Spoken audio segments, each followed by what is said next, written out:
teman-teman, sekarang kita akan memulai membuat tampilan atau interface dari program CRUD yang akan kita buat. Sebelum kita membuat interface dari program CRUD, pastikan kalian sudah menyiapkan beberapa aplikasi yang kita perlukan dalam membuat interface ini. Aplikasi itu yang pertama kita membutuhkan Sublime Text yang akan kita gunakan untuk mengetikkan kode program yang menyusun interface itu. Selanjutnya pastinya kita akan memerlukan aplikasi SAM yang kita gunakan untuk web server dan juga MySQL. Kalau kalian sudah menginstal kedua aplikasi itu, sekarang langsung aja kita mulai dengan mengoperasikan aplikasi SAM. Untuk web server dari aplikasi SAM ini, nantinya akan digunakan untuk menyimpan sebuah folder yang berisi beberapa file yang menyusun sebuah tampilan interface dari program CRUD kita. Langsung aja kita praktekkan. Di sini kita akan mengaktifkan beberapa modul yang ada di aplikasi SAM. Saya akan masuk ke disk di mana saya menginstal aplikasi SAM, yaitu di C, lalu saya cari folder dengan nama SAM.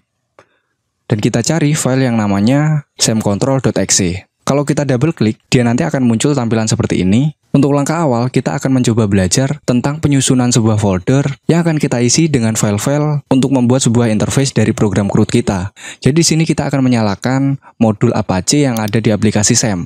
Ya, Apache ini kita gunakan sebagai web server yang mana nanti akan menampung sebuah folder yang kita gunakan untuk menyimpan file-file untuk menyusun tampilan dari program CRUD kita. Kalau di sini sudah nggak ada masalah, untuk modul Apache setelah kita start, dia nggak error, dia hijau.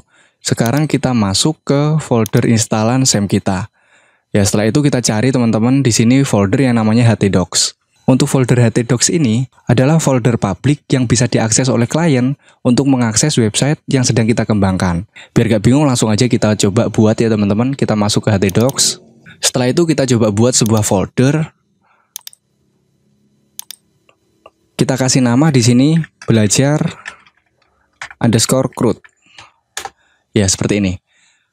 Ya, pastikan sekarang kalian sudah memiliki sebuah folder di dalam direktori SAM/htdocs. Ya, kalau sudah, sekarang kita buka browser kita. Silakan kalian ketikkan localhost / nama foldernya. Karena tadi nama folder kita adalah belajar CRUD, sekarang kita ketikkan belajar_CRUD. Ya, kita enter. Kalau tampilan kalian sudah seperti ini, berarti kita sudah bisa mengakses folder yang ada di htdocs. Apa buktinya kita bisa mengakses folder yang ada di htdocs? Ya, di sini yang pertama kita sudah bisa melihat nama foldernya, yaitu belajar CRUD. Kita buktikan sekali lagi ya. Jadi di sini kita akan coba buat sebuah file di dalam folder belajar CRUD. Kita buka foldernya, lalu kita akan coba buat sebuah file dengan extension txt. Ya, di sini langsung kita klik new text document. Kita kasih nama tes. Jadi sekarang kita sudah punya sebuah file dengan nama test.txt di dalam folder belajar CRUD. Kita masuk ke browser lagi teman-teman. Sekarang kalian reload. Oke. Sekarang di sini sudah ada sebuah file yang namanya test.txt. File ini adalah file yang tadi kita buat di dalam folder belajar CRUD. Ya, berarti sekarang sudah terbukti ya teman-teman kalau kita sudah bisa masuk ke folder htdocs dan mengakses folder belajar CRUD. Kalau kalian sudah masuk ke tahap ini, sekarang kita akan coba membuat sebuah file dengan extension yang lain, yaitu extension yang bisa membentuk sebuah tampilan dari program CRUD kita. Oke, kita kembali ke folder kita, teman-teman. Di sini untuk file.txt, kita akan ubah menjadi file HTML. Jadi HTML ini nantinya yang akan membentuk tampilan dari program CRUD kita. Di sini untuk file extensionnya kita ubah menjadi HTML. Untuk nama filenya kita ubah menjadi index.html, oke. Kalau ada peringatan seperti ini, kita yes saja. Sekarang filenya sudah berubah namanya menjadi index.html. Kalau kita masuk ke browser dan kita reload, dia akan tidak tampil apa-apa. Kenapa bisa seperti ini, teman-teman? Jadi untuk folder yang berada di dalam htdocs, default dari tampilan awal, halaman yang kita akses di folder tersebut adalah file dengan nama index. Jadi kalau ada file yang namanya index.html atau extension lainnya yang mendukung pemrograman web, dia akan ditampilkan terlebih dahulu. Beda cerita kalau filenya kita ubah namanya dengan nama yang lain, bukan index teman-teman. Contoh, di sini kita ubah menjadi beranda.html. Ketika kita kembali ke browser ya, kita reload, dia akan tampil seperti ini. Menampilkan file apa saja nih yang ada di project kita, yaitu di folder belajar CRUD. Ya, jadi kita dapat poinnya kalau index.html ataupun index.extension yang mendukung pemrograman web akan ditampilkan di awal ketika kita membuka folder yang kita gunakan untuk mengembangkan web kita. Oke, kita akan kembalikan lagi di sini menjadi index. Ya, sekarang kita punya sebuah file dengan nama index.html. Kita akan reload kembali di browsernya. Nah, sekarang tampilannya kosong seperti ini teman-teman. Kalau kalian sudah sampai di tahap ini, selanjutnya kita akan coba memasukkan folder kita yang namanya belajar CRUD ke aplikasi Sublime. Jadi kita akan menyusun kode program ya, sekarang kita akan ngoding teman-teman, jadi ini seru ya. Ya, kita kembali ke htdocs. Sekarang kita masuk ke aplikasi Sublime ya teman-teman. Tampilan awalnya seperti ini. Tinggal kita drag and drop aja untuk folder yang tadinya kita gunakan untuk menyimpan project kita, yaitu belajar CRUD. Di sini kita tarik ya teman-teman ke aplikasi Sublime. Kita lepaskan di sini. Ya, jadi di sini akan tampil seperti ini teman-teman. Ada satu folder belajar CRUD, di bawahnya ada satu file dengan nama index.html. Jadi enaknya kalau kita menggunakan Sublime itu struktur foldernya sudah tertata dan kita bisa tahu nih di dalam folder ini isinya file apa aja kayak gitu. Jadi akan memudahkan kita kalau kita nanti akan membuat sebuah link antar halaman. Nanti kita bahas. Jadi sekarang jangan pusing-pusing dulu, kita coba tuliskan struktur dasar dari HTML ya teman-teman. Sekarang kita akses untuk file index.html kita dengan cara double klik di sini, lalu kita ketikkan struktur dasar dari HTML. Kalau di Sublime enaknya seperti ini teman-teman. Kita buat tag, lalu kita ketikkan HTML, dia akan memberikan rekomendasi untuk struktur program dari HTML. Tinggal kita pilih, lalu kita enter. Ya, dia langsung otomatis menampilkan struktur dasarnya dari HTML. Nah, sekarang di sini akan kita isi untuk title ya.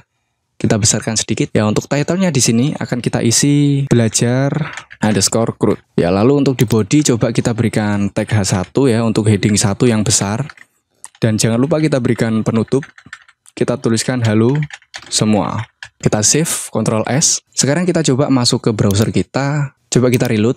Ya, kita akan menampilkan halo semua seperti ini.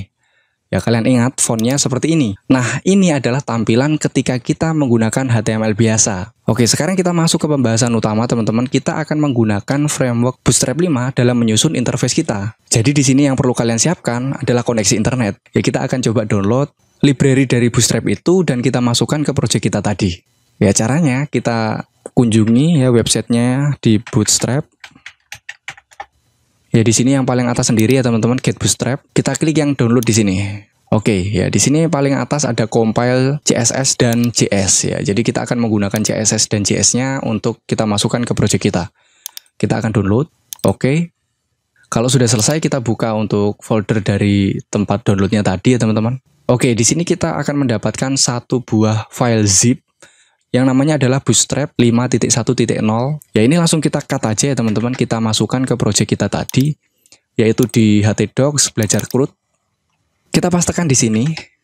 Kalau sudah, kita akan ekstrak di sini untuk foldernya ya. Ekstrak tuh langsung kita ekstrak di sini. Oke, sekarang kita sudah punya satu buah folder yang isinya adalah library dari Bootstrap. Kita perlu mengeluarkan untuk CSS dan JS-nya. Di sini untuk kedua folder ini akan kita cut. Kita letakkan di luar sini aja teman-teman. Ya, kita pastekan di sini. Sekarang untuk folder Bootstrap hasil ekstrak kita tadi sudah kosong ya. Tinggal kita hapus aja ya ini. Ya, sekarang kita sudah punya seperti ini. Kalian bisa menghapus yang ini untuk zipnya atau tidak. Sekarang saya akan hapus saja ya. Kalau sudah, sekarang kita coba lihat di dokumentasinya setelah kita download gimana nih cara kita menggunakannya. Kita copy aja ya teman-teman untuk linknya ini. Lalu kita masuk ke sini. Ya, kita letakkan di bagian tag head atau kepala dari program HTML kita. Kita taruh di atasnya title aja ya. Seperti ini. Kalau kurang luas ya kita luaskan di view, lalu klik yang Word Web. Oke. Ya, di sini saya tandai ya teman-teman. Bootstrap. Oke, di sini yang perlu kita ubah, kita coba cek ya. Di sini ada file yang namanya bootstrap min.css dan juga ada file yang namanya bootstrap bundle min.js. Kedua file ini yang akan kita butuhkan, teman-teman. Kita coba cek di folder kita ya. Di dalam folder CSS, di sini ada banyak sekali. Kita coba cari bootstrap.min.css ya. Di sini ada ya. Terus juga untuk di JS-nya, bundle tadi apakah ada? Ada bootstrap bundle.js. Ya, jadi di sini untuk include-nya atau pengaksesan dari library tersebut, kita tinggal hapus online-nya. Jadi halaman yang ada HTTPS-nya kita akan hapus, kita sisakan seperti ini. Oke, silakan kalian sesuaikan untuk integrity-nya akan saya hapus ya di sini. Oke. Di sini juga akan saya hapus untuk integrity ke belakang ya, kita hapus saja nggak apa-apa. Kita sisakan seperti ini aja. Jadi sekarang kita punya dua link yang kita gunakan untuk mengakses library Bootstrap kita. Yang pertama kita gunakan untuk mengambil CSS-nya, yang kedua kita gunakan untuk mengambil JS-nya atau JavaScript. Oke, sekarang kita coba save, lalu kita masuk ke browser kita. Untuk Bootstrap jangan dikeluar dulu ya, nanti akan kita gunakan untuk mengambil komponen-komponennya. Nah, di sini yang awalnya seperti ini, halo semua, sekarang kita refresh, coba untuk fontnya apakah sudah berubah? Oke. Di sini sudah berubah ya, jadi untuk yang awalnya tadi tampilannya seperti itu, sekarang menjadi sesuai dengan CSS yang kita masukkan dari Bootstrap atau framework Bootstrap kita. Jadi Bootstrap ini sangat mempermudah kita dalam menyusun interface nantinya. Kita nggak perlu membuat CSS dari nol, kita cukup mengakses CSS yang ada di Bootstrap. Oke, kalau sudah, sekarang kita mulai menyusun interface dari program CRUD yang akan kita buat. Ya, halaman yang akan kita buat nanti ada dua. Yang pertama itu adalah halaman utama, yang akan menampilkan data yang kita punya dari database. Untuk halaman yang kedua, akan kita gunakan untuk menambah data dan juga mengedit data. Oke, kita masuk ke halaman pertama, kita akan coba buat tampilan utama, yaitu halaman untuk menampilkan data yang ada di database kita. Sekarang kita masuk ke sini, kita akan tambahkan di sini. Ya, biar mempercantik kita berikan judul aja dulu di atas teman-teman. Untuk mempercantik lah, kita masuk ke Bootstrap-nya. Ya, kita masuk ke komponen, lalu pilih navbar ya. Di sini ada banyak sekali pilihan navbar. Oke, kita akan gunakan yang ini aja, tapi nanti untuk logo Bootstrap-nya akan kita hapus. Ya, jadi navnya di sini kita copy atau kalian klik yang di sini. Klik, oke. Dia sudah tercopy, terus kita masuk ke sini. Ya, untuk halo semua ini kita hapus ya teman-teman. Kita pastekan navbar tadi di sini. Ya, kita rapikan sedikit, kita save. Ya, untuk IMG ini, IMG SRC ya. Kita akan hapus saja, kita nggak perlu gambarnya ya. Kita gunakan untuk judul saja di sini. Untuk tulisan Bootstrap ini, karena kita akan membuat sebuah CRUD, kita berikan CRUD menggunakan BS5. Seperti ini, kita save. Ya, kalau sudah kita kembali ke web browser kita. Nah, sekarang tampilannya seperti ini, teman-teman. Kita sudah punya sebuah navbar yang mana di sini kita gunakan sebagai penanda aja. Untuk judul kita akan memanfaatkan tipografi. Ya, tipografi ini penataan dari teks biar melihat menarik gitu teman-teman. Jadi ada sesuatu yang kita tonjolkan, semisal judul, lalu keterangannya kita berikan di bawahnya kayak gitu. Ya, contohnya seperti ini, kita akan cari yang sesuai ya teman-teman dengan yang kita butuhkan. Ya, kita gunakan yang naming a source. Ya, di sini dia menggunakan figur ya untuk tagnya. Di sini kita copy, terus kita masuk ke sini, kita letakkan di bawah dari komponen nav. Ya, kita pastekan di sini, kita tata sedikit ya teman-teman biar rapi. Oke, sekarang untuk tulisannya kita ubah di sini. Untuk teks awalnya kita hapus, kita ubah menjadi berisi data yang telah disimpan di database. Gitulah ya. Kalian juga bisa otak-atik terserah kalian lah teman-teman. Yang penting ini kita gunakan untuk penanda lah, biar nggak kosong gitu untuk halamannya. Terus di sini saya ubah menjadi CRUD. Terus untuk source title saya ubah menjadi grid, read, update, dan delete. Coba kita save, langsung kita coba cek ya teman-teman di browser. Ya, kita reload di sini. Nah, isinya seperti ini, berisi data yang telah kita simpan di database. Tapi di sini ada sesuatu yang kurang ya teman-teman. Di atasnya coba kita berikan H1 untuk judulnya ya. Jadi di atasnya figur di sini kita berikan H1. Untuk judulnya kita berikan data siswa. Oke, kita save. Ya, seperti ini. Nah, sekarang kita akan coba berikan sedikit jarak ya antara data siswa ini dengan navbarnya, biar nggak terlalu mepet seperti ini ya teman-teman. Caranya kita bisa memanfaatkan margin. Di sini kita ketikkan kelas. Nah, jadi kita memanfaatkan CSS yang ada di Bootstrap. Karena jarak yang akan kita gunakan adalah jarak di atas tag H. Jadi di sini saya akan menggunakan kelas dengan nama MT ya, margin top, dan kita berikan berapa? 5. Ya, jadi MT dengan ukuran 5 ya. Ini adalah ukuran yang ada di Bootstrap. Coba kita reload. Sekarang sudah ada jaraknya, tapi terlalu jauh ya teman-teman. Kita ubah aja menjadi 4 lah ya, biar nggak terlalu panjang. Oke, seperti ini. Nah, sekarang kita percantik lagi nih, agar konten yang ada di sini itu nggak terlalu mepet di sisi kiri dan sisi kanannya nanti. Jadi kita berikan garis tepi ya, istilahnya kita berikan batas biar nggak terlalu mepet dengan batas kirinya. Di Bootstrap kita bisa memanfaatkan yang namanya itu kontainer. Kontainer itu nantinya bisa kita isi berbagai macam komponen yang bisa menjadikan konten yang kita miliki itu tidak terlalu mepet ke sisi dari halaman web kita. Oke, langsung kita praktekkan. Kita kembali ke Sublime-nya ya. Di sini untuk tipenya saya benarkan. Jadi untuk judul ini, untuk H1 sampai figur kita akan cut ya, Ctrl X. Ya, lalu kita ketikkan div. Ya, untuk kelasnya dia adalah container. Jadi untuk script yang tadi kita pastekan di dalamnya container. Ya, cukup seperti ini teman-teman. Kita save, coba kita lihat perubahannya seperti apa. Ya, sekarang sudah ada jaraknya, dia sudah sedikit ke tengah teman-teman. Kalau kalian rasa jaraknya ini terlalu jauh, kita bisa memanfaatkan kontainer yang satunya. Jadi namanya adalah kontainer fluid. Ya, tinggal kita save, coba kita cek di sini perbedaannya seperti apa. Dia nggak terlalu mepet tapi ada jaraknya sedikit kayak gitu. Tinggal kalian menggunakan yang mana, terserah kalian, silakan teman-teman. Di sini saya akan menggunakan kontainer yang biasa dulu ya. Oke, sekarang sudah beres. Selanjutnya di sini kita akan membuat sebuah tombol ya teman-teman yang kita gunakan untuk menambahkan data. Tombolnya itu tambah data. Ya di sini kita coba cari ya di komponen, cari yang namanya button ya.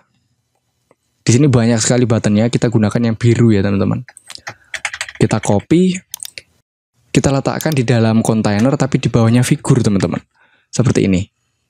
Ya untuk primary-nya kita akan ubah dia namanya menjadi tambah data. Oke, sekarang coba kita lihat ya di tampilannya. Hasilnya seperti ini. Kita sudah memiliki sebuah tombol tapi belum berfungsi karena dia masih tampilan. Kalau sudah di bawahnya kita akan membuat sebuah tabel yang akan kita gunakan untuk menampilkan data yang sudah ada di database. Ya, kita akan cari tabel di sini. Ya, letaknya ada di konten ya teman-teman. Kita langsung cari tabel yang sesuai dengan yang kita inginkan. Biasanya saya langsung cari yang namanya responsif teman-teman. Ya, kalau kalian tahu responsif ini bisa kita gunakan agar tampilan dari program CRUD kita bisa menyesuaikan dengan device yang kita gunakan. Kita cari yang responsif. Ya di sini ada tabel responsif ya. Kita langsung copy aja ya, tapi nggak usah semuanya. Kita copy sampai satu baris ya. Langsung kita letakkan di bawahnya button teman-teman. Ya seperti ini, kita rapikan sedikit. Ya di sini kita coba amati sedikit. Jadi di sini ada tabel, tagnya, ada t-head, ada TR dan penutupnya head. Di sini ada body. Nah, di sini body belum ada penutupnya nih. Kita berikan penutup. Nah, untuk tabel di atas ini belum ada penutupnya juga. Kita berikan penutup. Untuk div ini juga belum ada penutupnya, teman-teman. Div untuk tabel responsifnya kita berikan penutup juga di sini. Oke. Sekarang kita akan coba buat apa saja nih kolom yang akan kita tampilkan. Ya di sini kita akan menggunakan TD tabel data ya. Oh karena dia head kita berikan TH aja. Yang pertama kita pasti perlu nomor ya. Selanjutnya nanti saya perlu untuk data siswa karena kita akan menampilkan data siswa pasti ada NISN. Lalu nama siswa sesuai dengan yang ada di database kemarin ya teman-teman. Setelah nama siswa saya perlu jenis kelamin.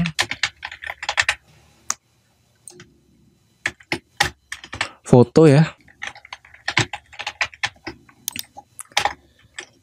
Lalu ada alamat. Ya, terus kita perlu satu kolom lagi yang kita gunakan untuk menampilkan tombol. Ya, karena nanti kita perlu adanya fitur ubah data dan juga hapus data, teman-teman. Jadi di sini kita berikan satu buah kolom yang namanya itu adalah aksi. Ya, kalau sudah sekarang kita masuk yang ke bawah, kita sisakan satu TR aja. Jadi untuk di dalam body kita sisakan satu baris. Yaitu tabel row ya, di sini TR. Ya, untuk TR di dalam TR itu ada TD atau tabel data. Ya, di sini kita berikan data dummy aja ya. Untuk datanya kita isi seperti ini.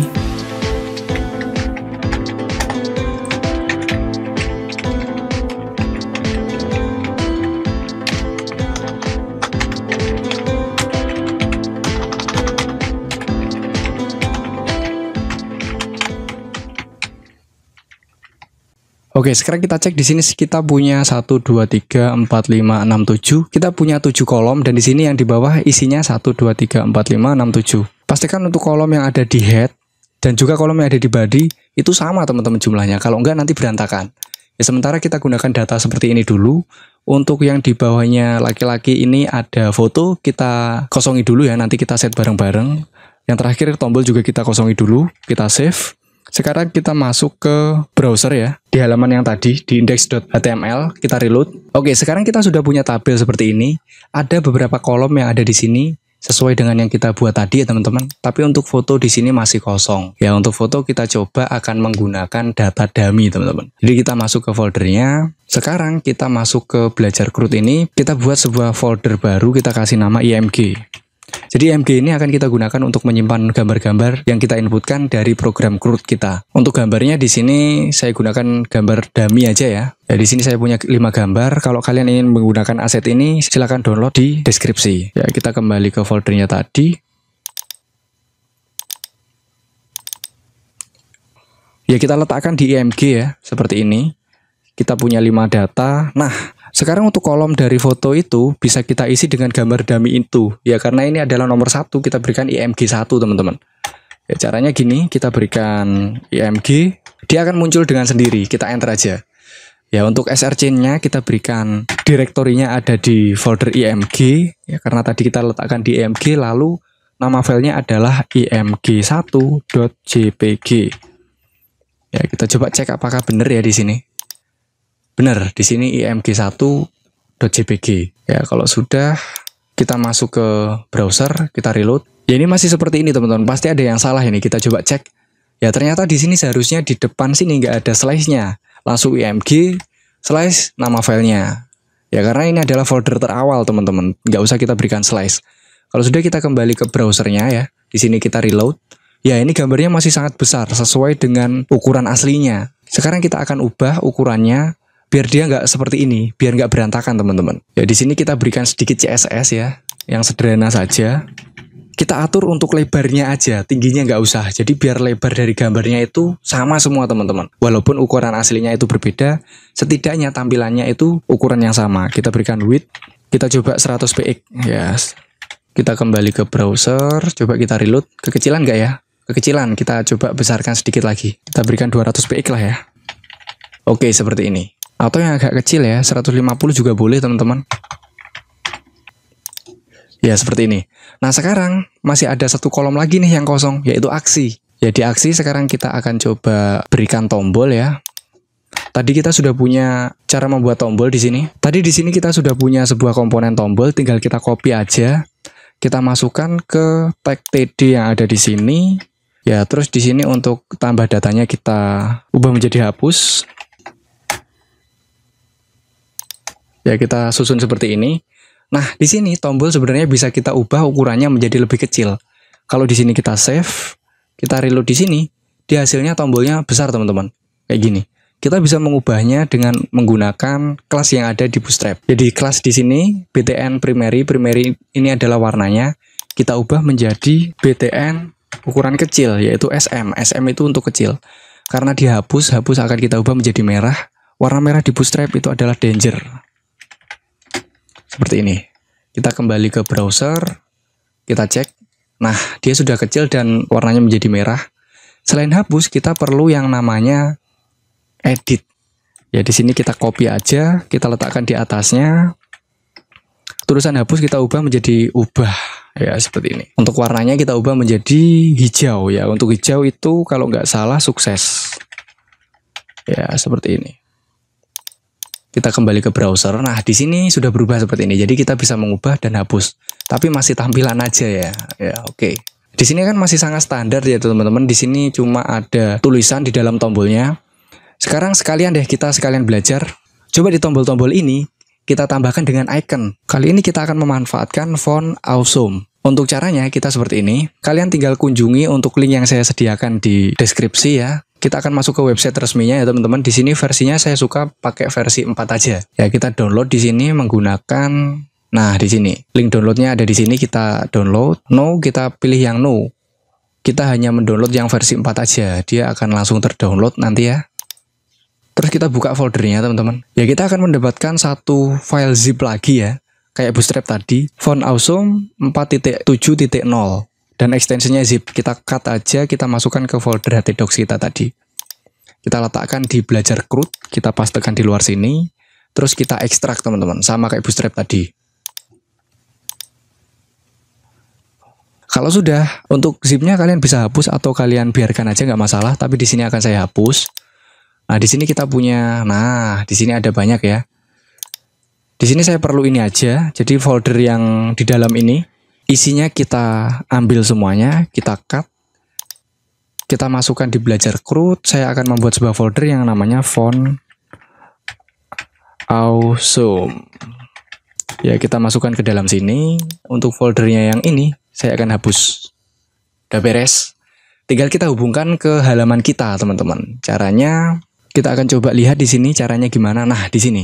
Di sini ada skripnya ya, tinggal kita copy aja di mana? Di head ya, di tagnya head, di kepala dari skrip kita. Ya, kita menuju ke headnya.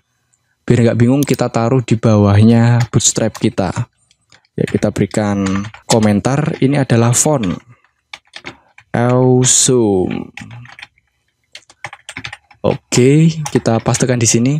Nah, untuk halamannya di sini kita ubah, teman-teman. Jadi untuk yang ini foldernya kita letakkan sesuai dengan path kita tadi. Ya, file yang kita perlukan cuma font awesome min CSS ya. Untuk yang lainnya mungkin bisa langsung terhubung di sini ya.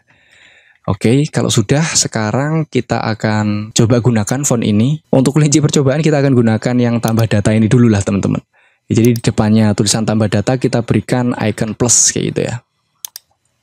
Ya, jadi tinggal kalian ketikkan seperti ini ya. Kita itu artinya icon ya. Lalu untuk kelasnya, nah di sini kita menggunakan kelas, teman-teman. Kelasnya itu adalah Fava plus ya.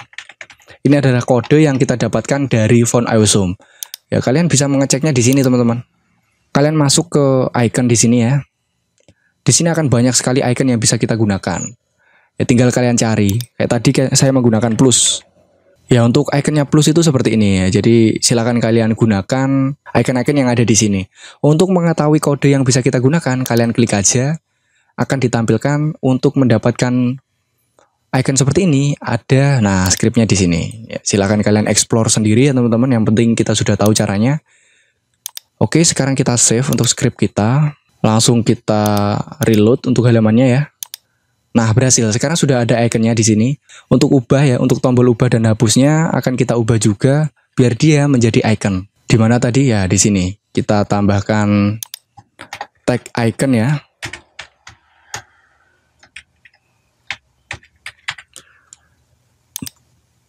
Terus kelasnya kita berikan va kalau untuk ubah itu kita pakai pensil. Ya, tulisannya saya hapus aja ya biar ada ikonnya aja. Terus di sini kita berikan i. Untuk kelasnya saya gunakan va trash. Ya, untuk hapus kita gunakan tempat sampah. Kalau sudah, kita masuk ke sini lagi, kita reload. Oke, ada yang kurang nih, tabelnya saya kurang suka yang kayak gini. Kalau kalian suka nggak apa-apa, tapi di sini saya pengen ada bordernya, teman-teman, biar agak rapi. Jadi untuk CSS tabel border itu tinggal kita tambahkan di sini. Ya, untuk tagnya tabel bordered ya kayak gini ya. Coba kita reload, nah hasilnya seperti ini. Tapi di sini sangat mepet ya, teman-teman, sama tombolnya. Jadi tombolnya kita berikan margin di bawahnya. Mana tadi tombol? Nah, di sini. Kita berikan margin bawah, yaitu margin bottom, itu berapa? 3 gitu ya. Coba kita reload. Oke, sudah ada jaraknya. Nah, untuk nomor ini lebih baiknya kalau kita taruh tengah ya, teman-teman, untuk tulisannya sama judulnya. Jadi di sini kita berikan kayak gini aja. Untuk nomor itu kita apit dengan tag center. Di sini ada penutupnya. Terus untuk angka juga kayak gitu, kita berikan center. Di sini kita berikan penutupnya. Ada satu lagi nih, teman-teman, yang keren biar tabel kita ada hovernya. Kita cari di halaman Bootstrap itu kata kuncinya adalah hoverable row. Jadi ketika barisnya itu di hover kayak gini, nah dia ada sesuatu yang menyala seperti ini. Jadi di sini untuk kata kuncinya adalah tabel hover ya. Kita copy, kita masukkan ke Bootstrap-nya. Mana ini? Nah, di sini tabel. Kita paste.